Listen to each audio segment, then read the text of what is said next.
Buenas tardes o buenas noches, hermanos, ya. Vamos a abrir nuestras Biblias en el libro de los Hechos, capítulo 7, los versos 17 al 29.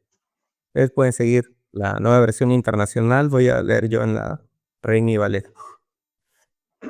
Dice así: Pero cuando se acercaba el tiempo de la promesa que Dios había jurado a Abraham, el pueblo creció y se multiplicó en Egipto, hasta que se levantó en Egipto otro rey que no conocía a José.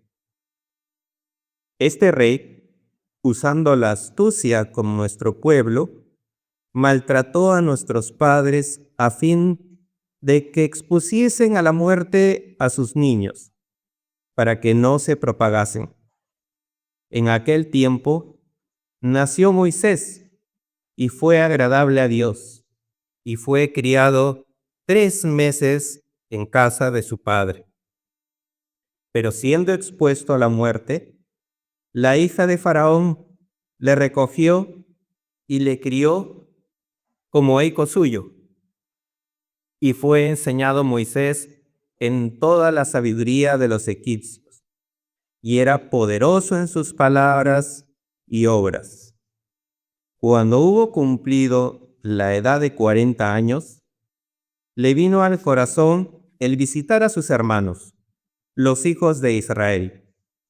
Y al ver a uno que era maltratado, lo defendió. E, hiriendo al egipcio, vengó al oprimido.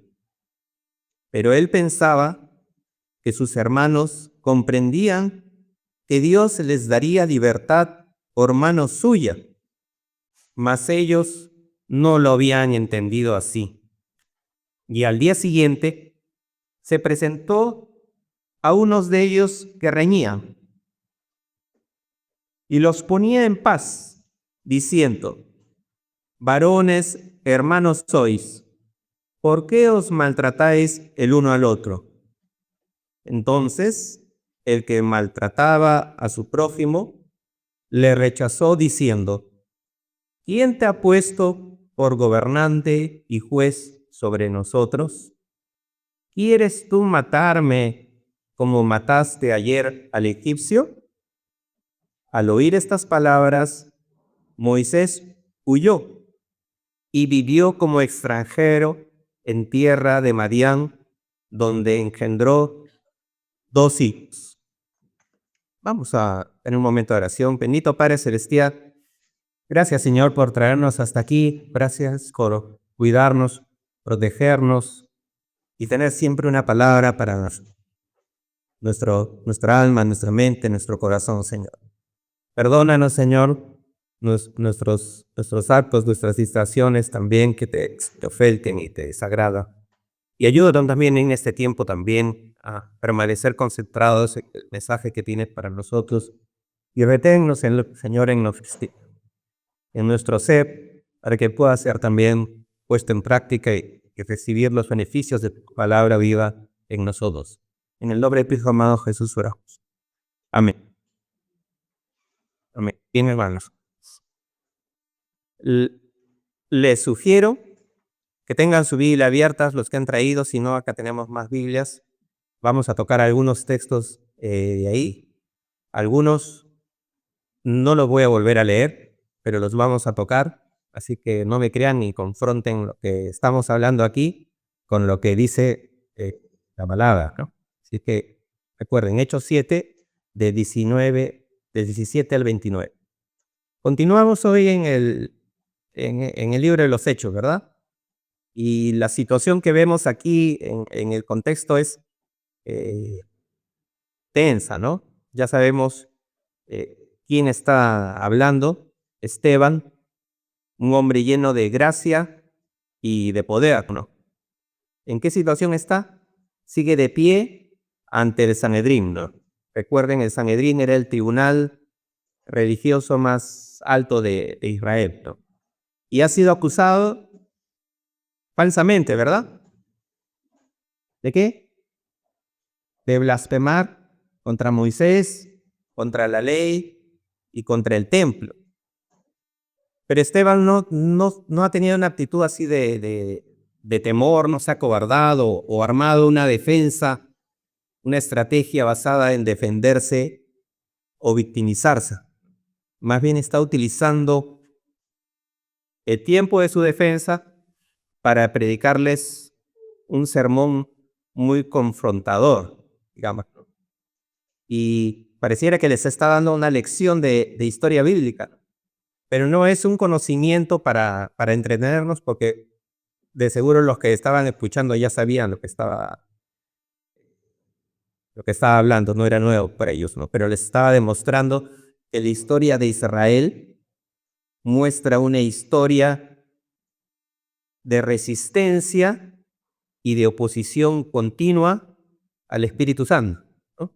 Y en los versículos que vamos a tratar hoy, repito, del 17 al 29, Esteban se está enfocando en la figura quizás más sagrada para sus oyentes, ¿no? Y este pasaje nos recuerda parte de lo que leemos en el libro de Éxodo, la realidad del origen y de la conducta de Moisés. En lo que hemos leído, no lo minimiza, ¿no? Ahora vamos a ver qué cosa hizo y a dónde se fue. Al contrario, ¿no?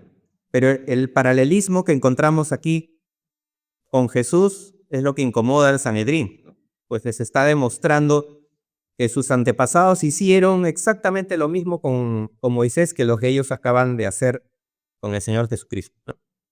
Y Esteban lo muestra así, una tensión constante en la historia de la redención, ¿no? Por un lado, la fidelidad inquebrantable de Dios en el cumplimiento de sus promesas, en contraste con la ceguera y la dureza del corazón del hombre hacia sus salvadores, ¿no?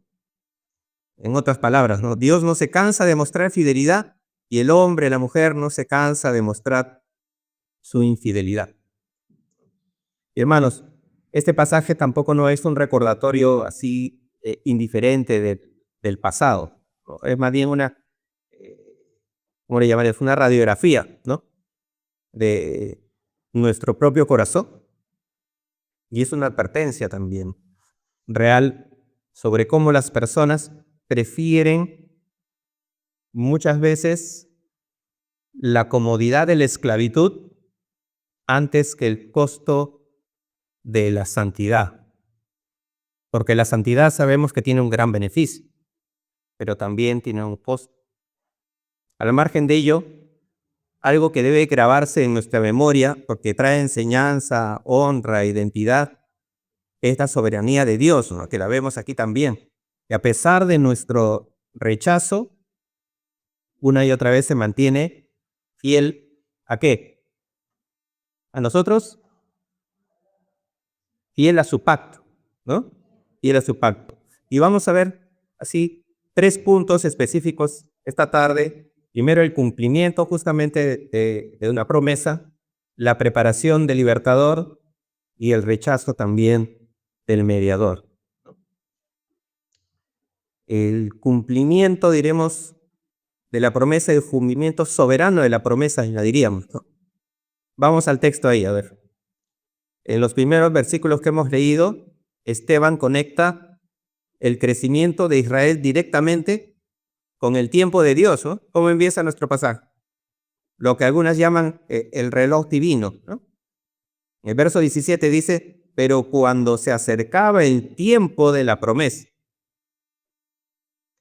Entonces, el pacto hecho con Abraham unos siglos atrás, que lo vemos desde Génesis 15, en realidad todo el Pentateuco, ¿no? Nos habla de, bueno, ¿qué implicaba ese pacto?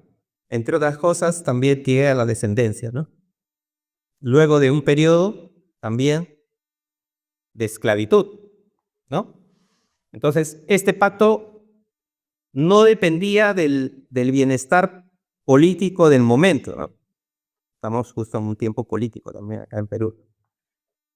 Ni de la buena voluntad tampoco de los gobernantes del momento, ¿no? Sino de qué dependía. Del decreto eterno de Dios, de Dios en lo que había decidido lo que llamamos también la soberanía de Dios, ¿no? El versículo 18 nos deja ver ese conflicto, ¿no? Se levantó en Egipto un nuevo gobernante que no conocía, dice, a José, ¿no? Verso 18. Y este gobernante intentó desmantelar el plan de Dios, digamos, ¿no?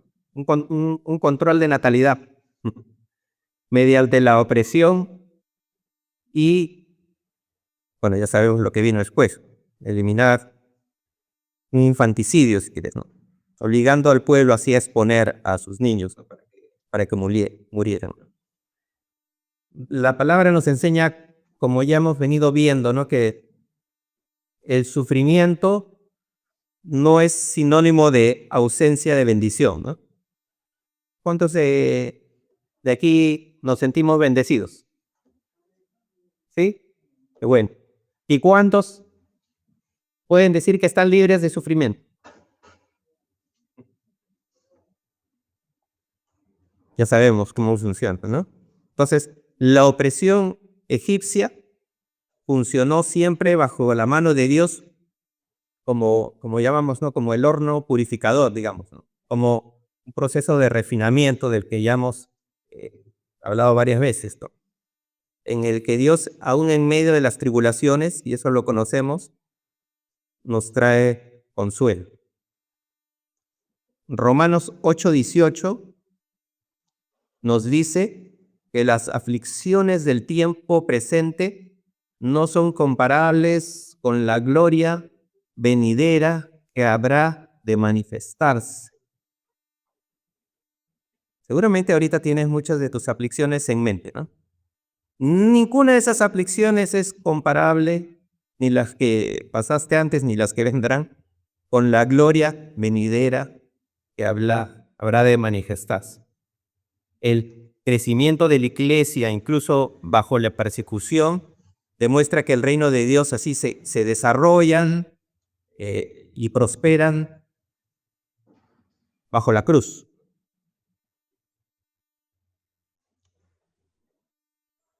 Y en el pasaje que vemos, ¿cuál es entonces la función del gobernante, del faraón, del líder, ¿no?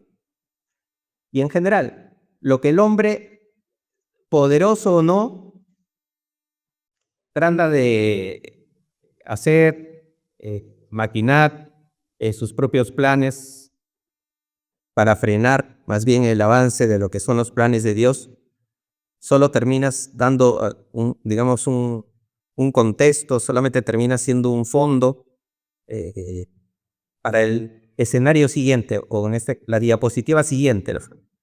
Que es esa siguiente, sabemos, donde Dios más bien exhibirá su poder, ¿no? Y siempre puede haber tiranos y organizaciones que busquen también dictar leyes para destruir a la iglesia o lo que la iglesia representa. Pero Dios también actúa y promulga leyes para preservar. Y muchos pueden ser principios espirituales, doctrinales o morales. La providencia divina, ¿no? La providencia divina sigue obrando en el mundo desde su creación. Eso lo tenemos claro. El faraón de Egipto solo es como un fusible, un nexo, un elemento, un acontecimiento. La maldad humana o la maldad del mundo no puede retrasar los planes soberanos de Dios. Los planes ahí están. Entonces, ¿qué vemos al mirar el panorama de nuestra ciudad o de nuestro país hoy en día? Y en especial un día como hoy, con sus críticas o sus que escuchamos en los medios, las crisis políticas perennes, la delincuencia que hemos hablado ya también, que nos hace la guardia a veces al salir a la calle, ¿no? Y la inestabilidad económica que pudiera amenazar también nuestros hogares en algún momento. Podríamos, ante ese escenario así de crisis, también caer en el error de pensar que todo, como es un caos sin rumbo, pareciera, o que todo se dirige más bien hacia la dirección equivocada, hacia el lugar que no quisiéramos ir. ¿Cuántos tienen un reloj en la mano? ¿Quién tiene un reloj? ¿Pastor nomás? Mano Pancho también creo que tiene reloj. También tiene reloj, ¿no? ¿Alguno de esos es de manecillas o ya todos son digitales? Digital y ya no. De repente en este... ¿Acuerdo todavía? Está bien, yo pregunto porque a veces hay, la generación de ahora le andas un teléfono antiguo y no sabría cómo hacer una llamada. En ese tipo de teléfonos antiguos, no sé si alguno ha abierto alguno de esos teléfonos, de esos, perdón, relojes. Yo recuerdo que estando en el colegio por curiosidad, se malogró uno, un reloj y lo abrí, pues, ya no lo pude cerrar. No, el solo abrirlo y ver la cantidad de piezas chiquititas que tiene adentro ya es intimidante, ¿no? Es intimidante. Bueno, eh, sin embargo, los que han visto, si no de ese tipo de relojes, lo han visto de repente en imágenes, ¿no? Hay unos engranajes que van girando en un sentido y otros engranajes al mismo tiempo van girando en otro sentido, al margen de los tamaños y un pequeño resortito ahí como espiral también ahí por detrás, ¿no? Entonces, bueno, hasta ahí quedé. No he profundizado más, pero dentro de la complejidad hay algo que en la ignorancia del que no conoce no entra en la cabeza a veces por qué una rueda avanza en un sentido y la otra avanza en otro sentido. No todos lo entienden en la magnitud del funcionamiento del reloj en sí, ¿no? Ahora, ¿a qué viene todo esto? En-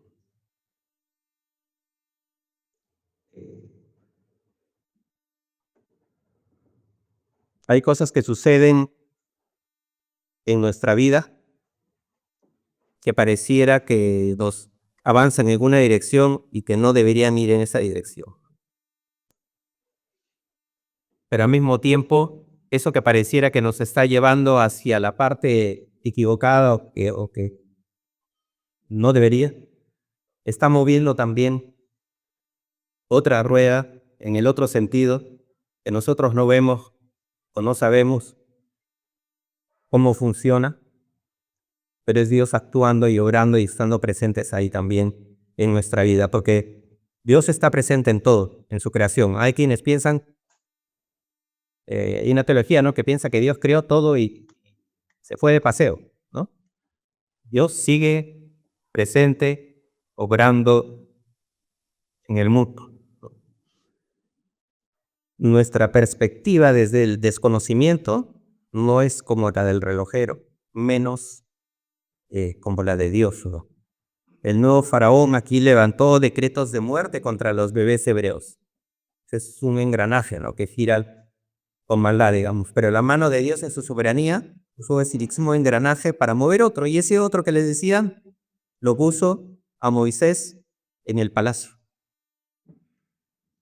No debemos desesperarnos ante las ruedas encontradas, esas que pareciera que no encajan de nuestra vida. Y esas ruedas encontradas pueden ser en algún momento escasez, puede ser también enfermedad, puede ser traición, puede ser el peligro, puede ser la incertidumbre y tantas otras cosas, ¿no?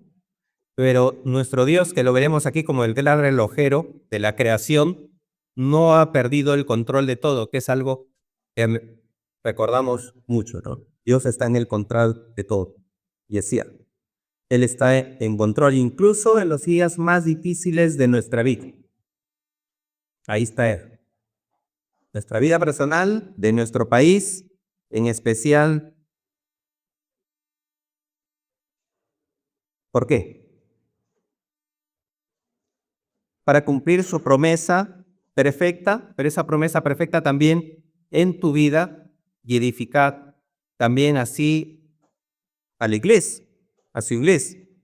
Busquemos más bien nosotros a descansar dentro de esa soberanía absoluta de Dios. Cuando el tiempo llegó a su fin aquí en Egipto, Dios no envió a un ejército, ¿no?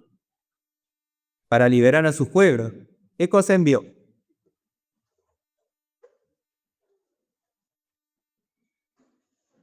Un bebé, ¿no? Envió un bebé para liberar a su pueblo. A uno que tenía un propósito, pero también en el tiempo correcto. Y al que había que seguir, obviamente, ¿no? Entonces, en los versos siguientes vamos a ver también que hay otra parte importante, del 20 a 22, la preparación del libertador. Y el verso 20 dice que en aquel mismo tiempo incierto nació Moisés y fue agradable a Dios. ¿Vemos ahí la soberanía de Dios? Moisés nace en el peor momento histórico imaginable, ¿no? Eh, en- mm, Naces en el momento en que lo más probable es que naces para morir, bajo un decreto de muerte, pocas probabilidades de sobrevivir. Y nos hace recordar a otro momento histórico, ¿verdad? Es el del nacimiento de nuestro Señor Jesucristo. Y fíjense en las semejanzas, ¿no? Después continúa el pasaje diciéndonos que Moisés fue criado 3 meses, dice, en casa de su padre. Y al ser expuesto, la hija de Faraón lo recogió y lo crió como si fuera su hijo, el verso 21. Y de ahí continúa diciéndonos, además, que fue enseñado en toda sabiduría de los egipcios y era poderoso en sus palabras y hechos. Y este es uno de los pasajes en que podemos ver claramente obrar, bueno, como tantos otros, ¿no? Pero en especial aquí, el misterio de la gracia común y de la gracia especial al mismo tiempo. Dios utilizó la educación pagana del imperio más poderoso de la época para formar la mente del hombre que más tarde escribiría el Pentateuco y sería el pueblo de Dios.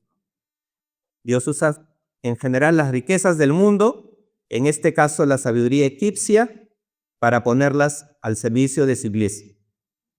No hay aquí ningún desperdicio, ¿no? Todo el barro se usa. Él es el alfarero, ¿no? Entonces, podemos ver, sí, cierta ironía, ¿no? Si quieren, en la providencia de la crianza de Moisés.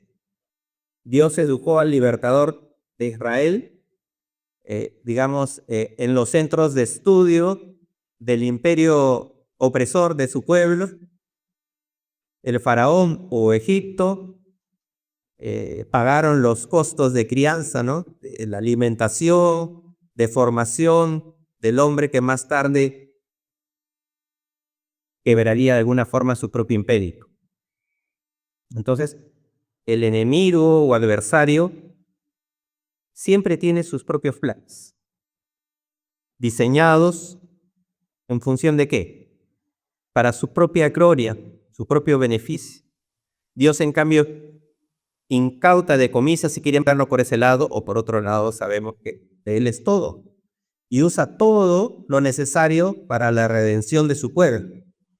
Entonces, vemos aquí también en este texto que puede pasar décadas, literal, décadas equipando, preparando, formando en silencio a los hombres que luego usará, en algunos casos como este, públicamente. Y recuerden, por otro lado, una forma sencilla de explicar, para quien no lo tenga claro todavía, la gracia común, es ver cómo la lluvia cae por igual, ¿no? Sobre la tierra. Acá llueve, como dicen en la frase, ¿no? Cuando llueve todo nos mojamos. Aquí en Lima, llueve y llueve para todos. Y cuando hay lluvia, hay bendición también tanto al gusto como para el injusto.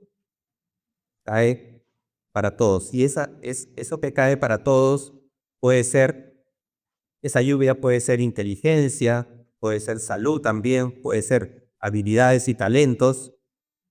Pero en referencia a nuestro texto, la educación recibida de Egipto es el beneficio principal, digamos. No podía salvar aún esa educación el alma de Moisés, solamente la educación. Ni la sabiduría del mundo hoy en día tampoco puede salvar a nuestra sociedad.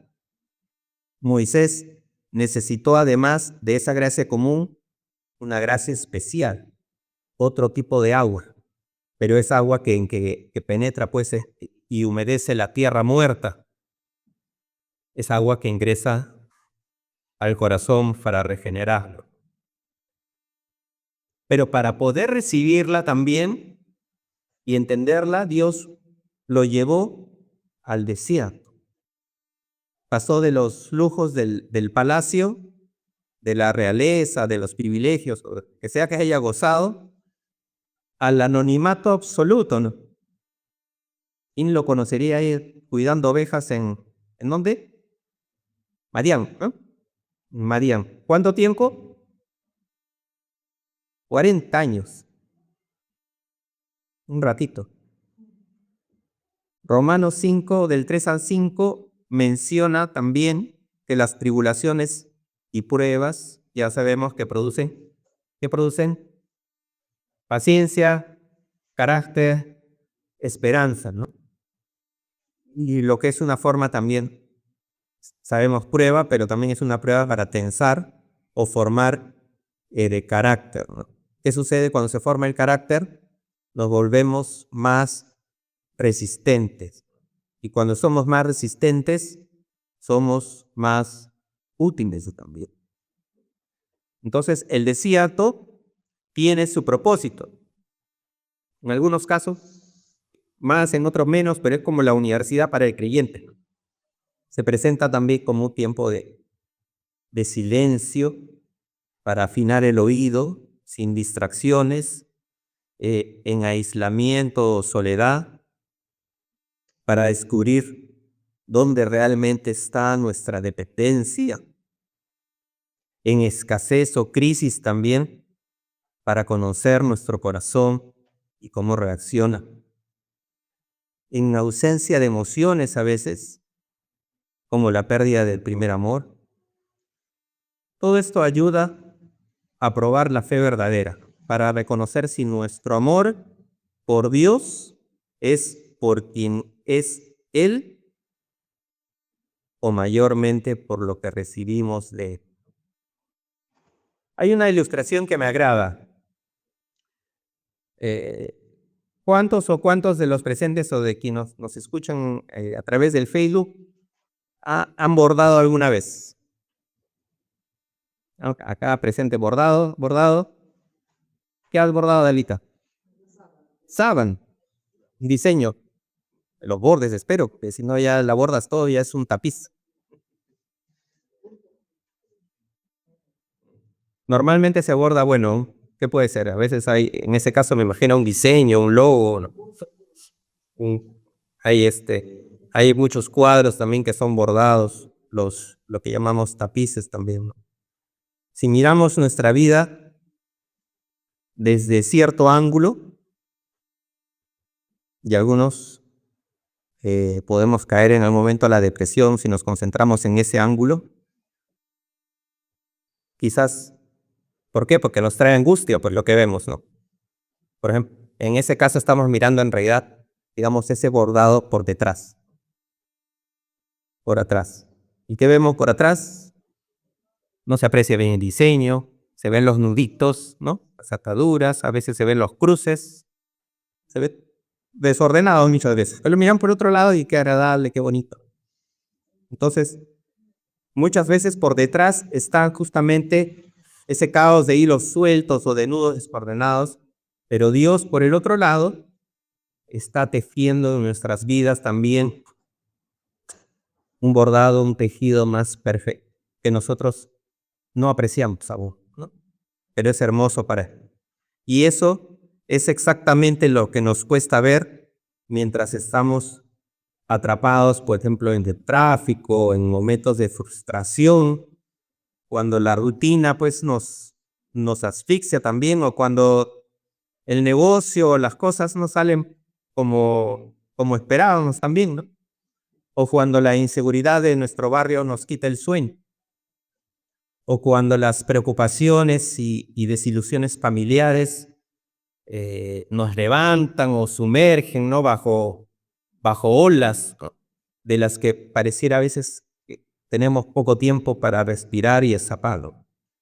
Y en esos casos, a veces, por momentos, tendemos a pensar que Dios se ha olvidado de nosotros, porque sale por ahí, ¿no? Dios, ¿dónde estás? A veces decimos, Dios, ¿cuándo regresas? Me dejaste solito. Pero la palabra revelada nos sacude más bien y nos recuerda que justamente para Dios nada es caótico para Él, porque Él es soberano y Él tiene el control de todo. Y esas 2 horas o 3 horas de tráfico diario, las tensiones con que un jefe injusto te trata en la oficina, o el trabajo duro, sin reconocimiento también, o sin retribución justa, o la larga espera por una respuesta médica, no son tiempo perdido, no son tiempo perdido. Son los hilos, quizás lo vemos oscuros, ¿no? Para nosotros, que nuestro maestro está usando en este momento para moldear nuestro carácter. Dios no está ausente en el caos de nuestro día a día. Él está usando esa presión cotidiana eh, como el taller perfecto, la escuela, para preparar nuestro corazón, ¿no? Y te entiendo si no quieres estar ahí, porque ¿quién quiere estar ahí? Nadie quisiera estar ahí. Pero piensa siempre en que más útil es un instrumento mientras más ha sido probado.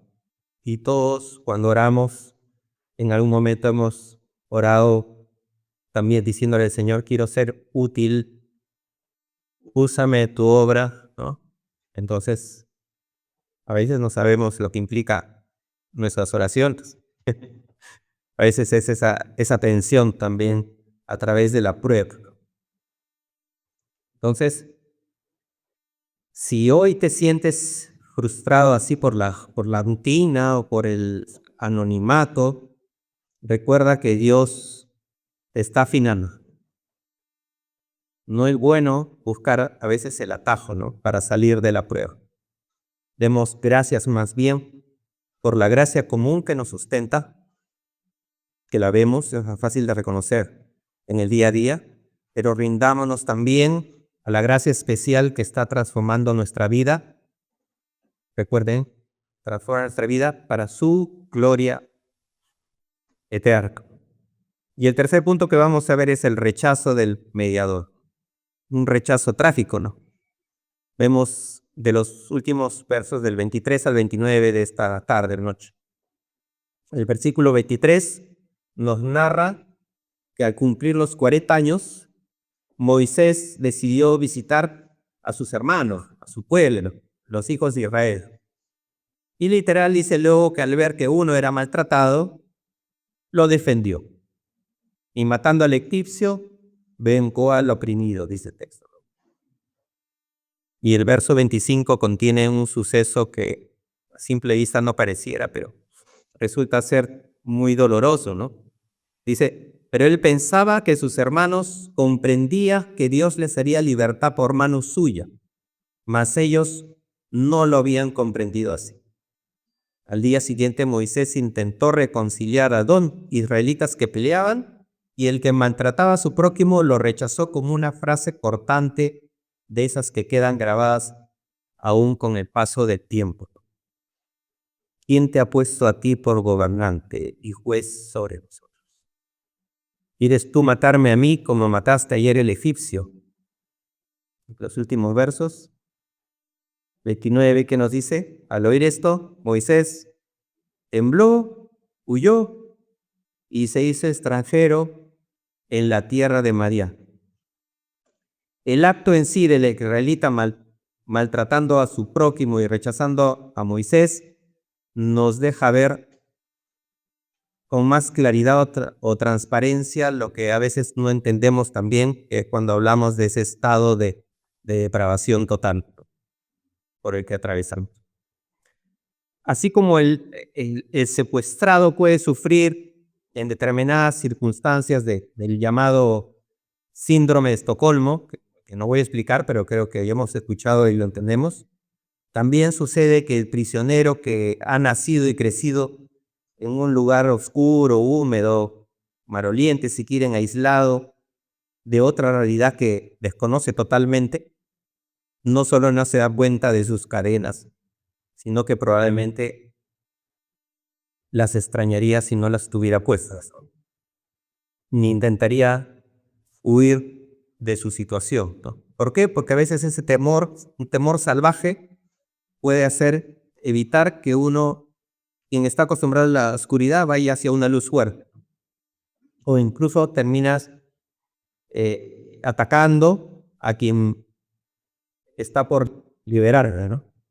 Como lo del animal herido, ¿no? A ver, sácale ahí una astillita, un león, algo, ¿no? Te va a atacar primero. Porque no sabe luz, no sabe qué es lo que viene después.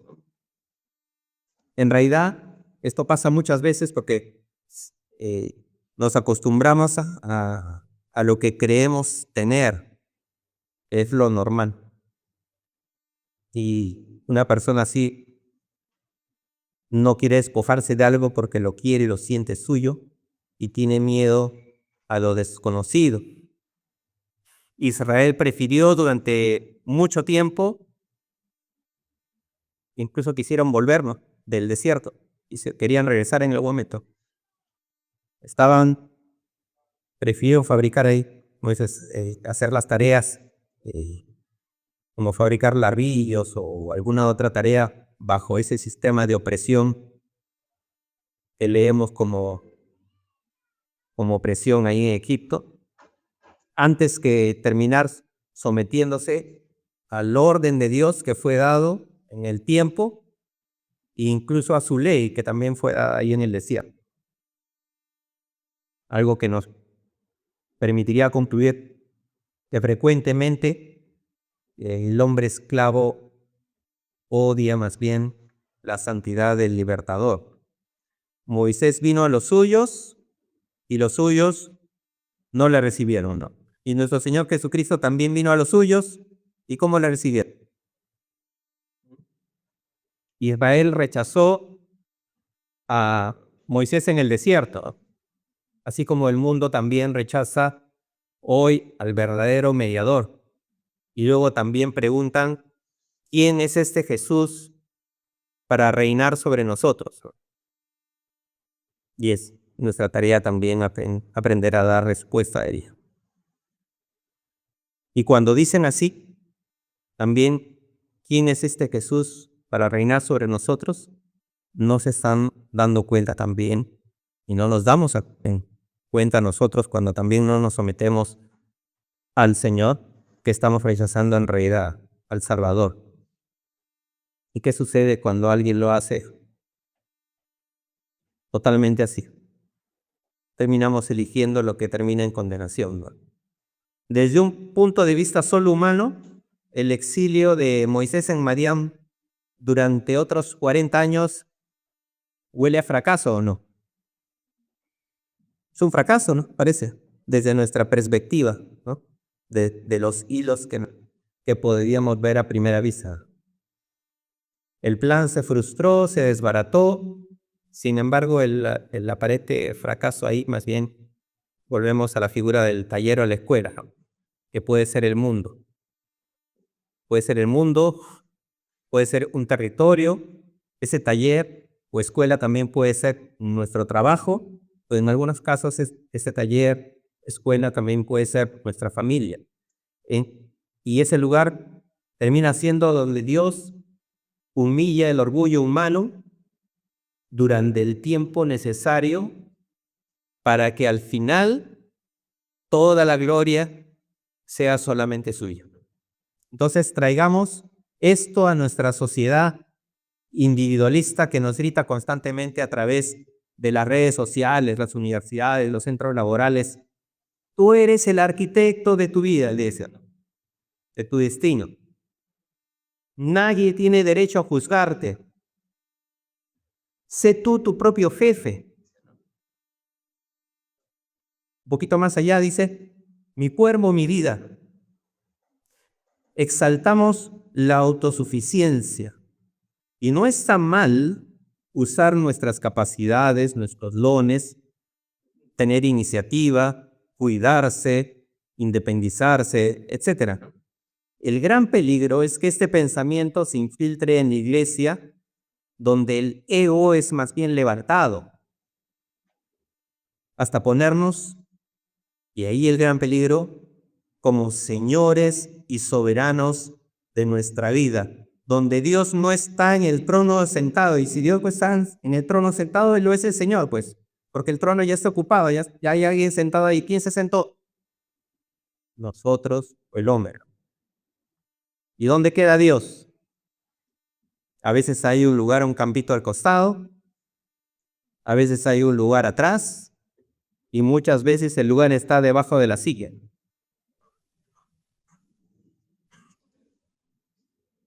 Muchas veces queremos a Jesús solamente como un amuleto de Salvador, exclusivo. ¿Para qué? Para que nos libre de las calles inseguras, para que cure nuestras enfermedades o para que bendiga nuestro emprendimiento. Y está bien, pero no lo queremos, y ahí está el problema nuevamente, como gobernante y juez en nuestra vida. Gobernante y juez de nuestra vida. Y de nuestra vida incluye nuestras finanzas, nuestros bienes, nuestra pureza también, la intimidad de nuestro hogar, de la integridad también en nuestras palabras, integridad en nuestras decisiones, emociones, de nuestra honestidad también al momento de pagar los impuestos o declarar nuestros ingresos. Ya ustedes tienen más tiempo. El reclamo de aquel israelita es el mismo grito, diremos, de aquel que se resiste a doblar las rodillas ante el señorío de Cristo en el día de hoy. Examinemos nuestro corazón, tratemos de